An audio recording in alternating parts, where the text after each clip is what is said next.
को न कुसंगति पाए न साई, रहे न नीच मते चतुराई।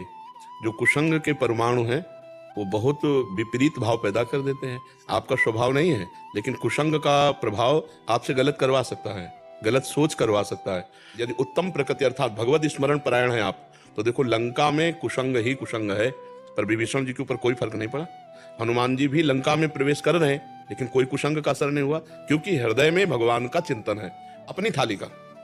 हमारी थाली में आ गया वो हमारे लिए भगवान को अर्पित करने लायक। अब जैसे मांस आदि है, ये भगवान को अर्पित नहीं कर सकते, जो निषिद्ध पदार्थ है भगवान को अर्पित नहीं किया जाता। पर बहुत से ऐसे नौकरी वाले भाईजनों के पास अव्यवस्था है कि उनको वही खाना पड़ेगा जो मिलेगा रसोई से, तो रसोई में प्यार और नाम जब अगर पकड़ लिए तो कोई भी परमाणु कुसंग का आपको परास्त नहीं कर सकता है, हमारी बात मान लीजिए।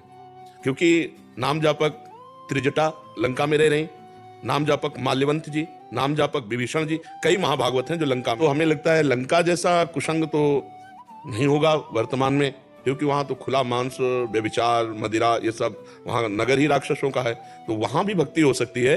तो हमें लगता है भक्ति हो सकती है। तो अन्न का प्रभाव, संग का प्रभाव, परमाणु आसपास वातावरण का प्रभाव उसके ऊपर पड़ता है जो निरंतर भजन नहीं करता।